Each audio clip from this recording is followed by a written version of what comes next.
car to get here today. He was having a good chat with Rassie about the perils of tweeting. He still doesn't get it, so.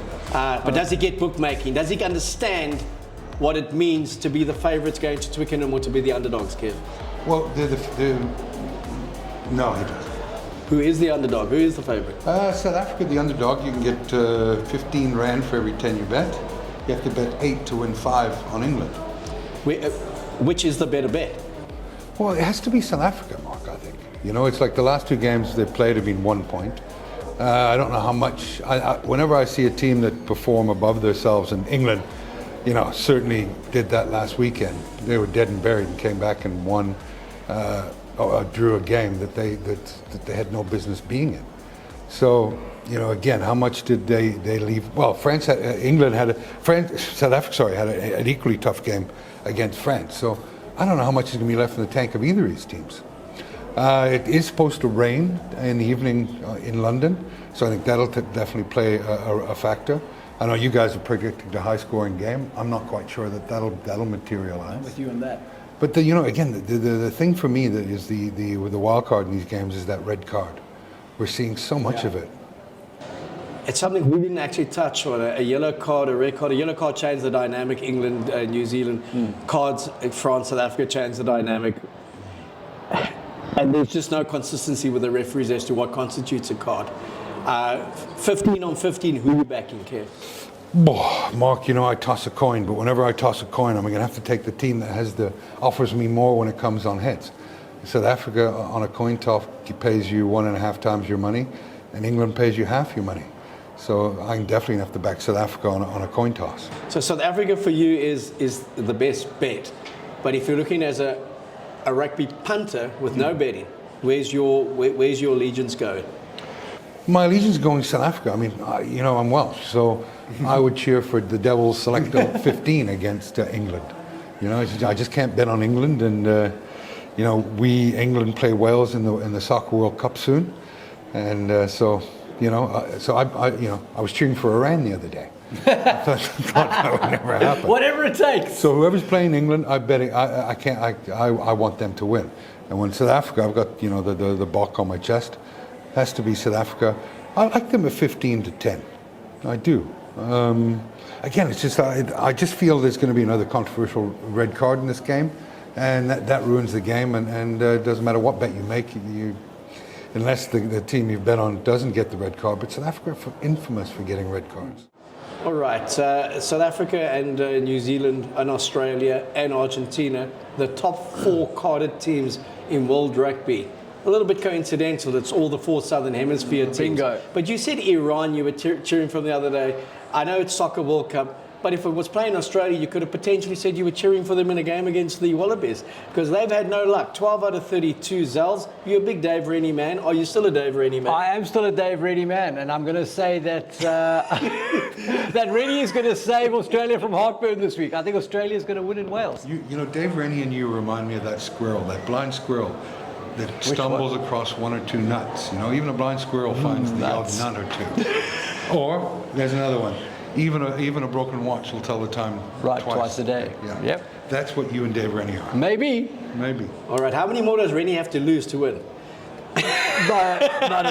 Rennie's going to get it right. If anybody could turn Australia around, I'm going to back Rennie to do it. Well, if he can't turn it around, then against nobody Wales, can. No, exactly. Yeah, although but they are missing players. So. Both of them are missing an inordinate amount of players. This is I wouldn't know how to call this game. back Rennie, mates. I think it's going to be a very low-scoring game because of the disjointedness of the teams in attack. It's not a great betting weekend. What are the numbers on that Australia? Wales are favoured. I do know that. Considering we lost to Georgia, and that is a sad day in Welsh rugby, you can get 20 Rand you bet on Australia, you get 29 back, and you have to bet 20 to get 13 on Wales, which... So, I mean, Australia's the good bet there, right? Well, they're missing 20 players. So it's the Wallabies, is that what we're saying? I'm saying that. I'm not betting this game, you know? But your heart says Wales to win. Of course my heart says Wales to win. And it says Box to win because you've got those on your chest. Yeah. We won't show them what you got on your back. Yeah, I mean, look, I'll be backing the Box reluctantly, Not with a lot of money, just with a little tick. I know all these lads backed the Boks, and Percy, I didn't see the show, but I know he backed the Boks. Yeah, finally. My God, if he hadn't, you know what, he would have been lynched, but he did back the Boks to win a tight one. Well, actually, a high-scoring one. 50 points he put together. Last question before we wrap it up, Kev, because I know you got a big day ahead of you, a lot of travel to do. We've seen a month now of international rugby up north, where the World Cup will be played. Yeah. One team to win it, one of potentially 6 teams to win it in the World Cup, or no relevance at all to a 7-week tournament that's a year away. You know, I was thinking about that driving here, and the thing that astounds me about the thing that I'm as confused now as I was 4 weeks ago as to who's going to win this World Cup. You've got Argentina beating England, England drawing with New Zealand, Australia almost beating France, South Africa playing a heroic game against the French. And Ireland looking probably the best out of the autumn series for me. But we all know that Ireland never advanced past the quarterfinals of any Rugby World Cup. So what I can tell you for sure is the shittest team. And I've said this to you a lot of times. Pivot. Wales. He poxed a job. He's continued to pox the job by them winning that Six Nations with those 3 red cards in those games that gave them, by default, the Six Nations, saved his job and made him look actually reasonably competent. When he's not, he's incompetent. Wales have lost to Italy, we've lost to Georgia. That man shouldn't have a job with the Welsh national team. I've never been so despondent about Welsh rugby. And they're the ones that didn't show anything this autumn series for me. So I've taken them out of the equation completely. If I had to put the teams in now, I'd say Ireland. You still get good odds on an Ireland World Cup win. I think they might be a little bit different. I think New Zealand have looked not too bad with Joe Schmidt coming in and certainly having his influence over that side. They've certainly added to the forwards and they've sorted out some of the problems. Australia, I couldn't tell you, but they'll be dangerous on any day. England on any day will be dangerous. And for me, so you got Ireland, I think you've got New Zealand second favourite for me, France, and then you've got England and Australia that can perform an upset. And I think Australia and England are in the better half of the draw. And you certainly get some value for money going through, and you might be able to trade out of those bets. So, I don't know if that answers your question, Mark. Not at all. Zels? Any relevance from what we see now for in a year's time? I mean, obviously there is relevance. It's the same players, and they do advance to play in the World Cup. And I think the markers that are laid down now are used as ammunition when you get to the World Cup. So that's why we said before the tour, there are some benefits to not beating the top 2 teams in the world if you're going to face them at the World Cup. How much benefit? I don't know. And so this England Springbok game has got some relevance there because I think, definitely markers are going to be laid down in that match. I must say I read a lot of media from overseas saying who's well positioned. And a lot of people putting South Africa to be very well positioned given they've been there and done it before. But I have a lot of people saying if they get out the group, Australia is the dark horse because they should have 15 players fit. And if they don't fire any, they think Australia could be the team that comes through because it will be the first time we actually see them play at full strength. And as you said earlier, don't discount them ever. No, what I do see as well, Mark, and this is concerning for South African fans, is there's something wrong in that camp. I can't quite put my finger on it, but there's something awfully wrong. You've had the Elton Yankee situation, and that's gone from bad to worse. It's been farcical. He denies it. Now he admits it. The dietitian denies it. You've got Rassie tweeting again. There's something wrong in that camp. And it starts from the top down with Rassie. I think there might be a big surprise and a bit of an implosion in the Buck camp before the World Cup. I don't have any reliable sources on this, but I just have a feeling that there's something wrong in that camp. Do you believe, Kev, that the Boks stumble at Twickenham? It's the end of Rassie and Inaba. They win, they survive to take the team to the World Cup. Do you believe there's that much riding on this game or not? in the context of what you're saying, what's happening off the field? Well, I think that that's a good point, Mark, because if I look at it logically and systematically, you've seen Rassie react very rationally and very emotionally. You've seen an emotional Rassie, and I think the whole world's seen an emotional Rassie after his documentary. And so I think that if they lose again, how's he going to react to that? And so, I'm kind of holding my breath that the referee is flawless and he doesn't have any reason to tweet. But I've got a feeling that if the result goes against the Springboks, that you're going to have an emotional Rassie with another diatribe, which only shows, to me, he's undermined a lot of the credibility and the amazing job he did in the World Cup with what he's doing currently. And if they lose again and he goes, to me, off the rails and puts up these tweets, then I think that is putting South African rugby in a very difficult position to continue using him. That they would have no option but to say you brought the game into disrepute. Well, he is bringing the game into disrepute. Well, he has brought it in, but I'm saying even further, because the one advantage they all have, this is the last game of the season. The next time the Boks play, it's June, and we basically got 3 warm-up games we into the World Cup. So it would also take a brave CEO to bullet the guy now. Unless he bullets himself through stupidity. Well, the problem is, Mark, that Yuri is now out in December, I believe, yeah? Yeah, end of December. End of December, Yuri's out. I know that we all know that Yuri's been a big fan of Rassie and pretty much given him a free rein there. So whoever comes in, unless it's another great mate of Rassie's, he's not going to give him that sort of free rein. And the Rassies put them in almost an impossible situation.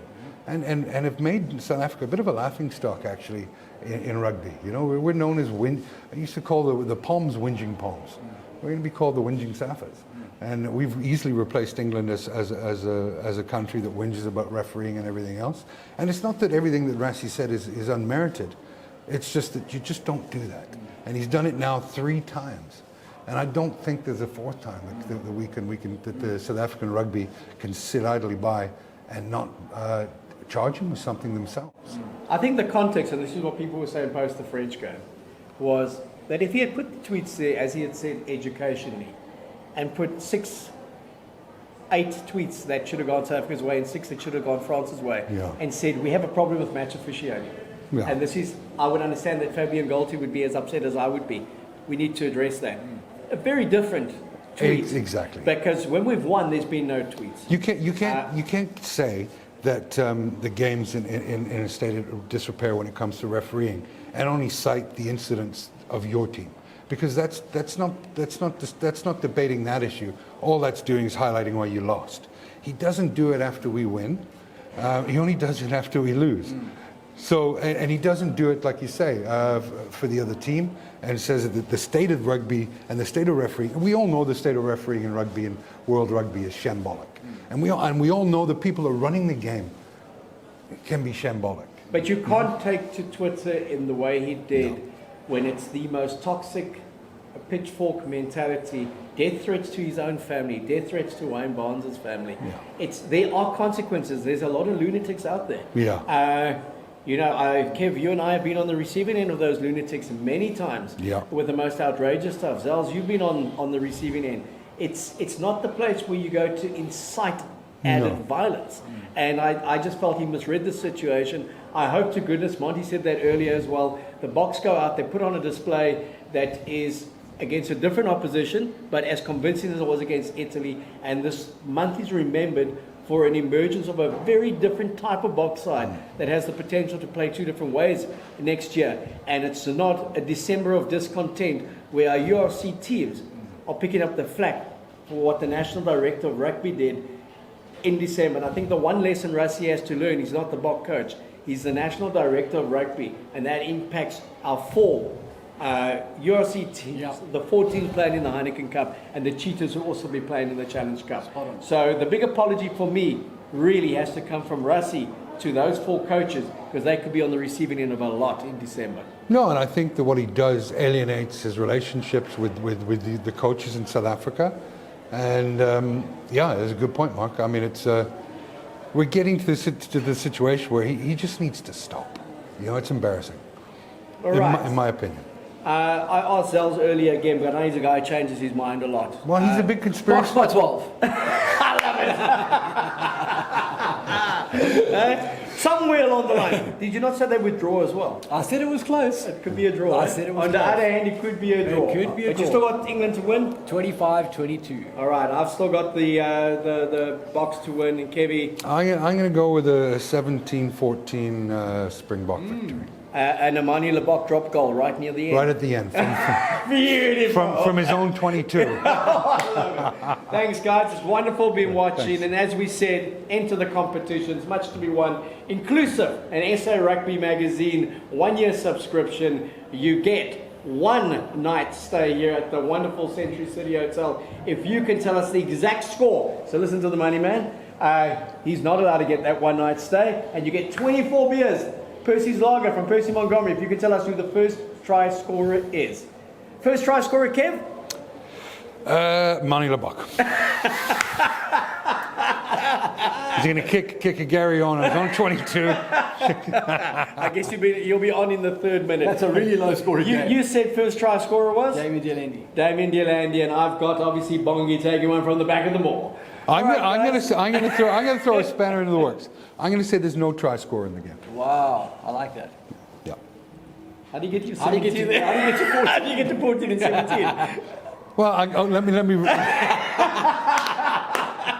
Well, that's a Penalty separate tries. bet. Penalty try. That's a separate bet. No, a penalty try still counts for a try in the betting world. But not for who gets the first Okay, try. I'm going to say 18 to 15. Okay, 15 and all kicks. All kicks. All right, guys, it's been fantastic chatting. Tune in to us next week when we talk URC.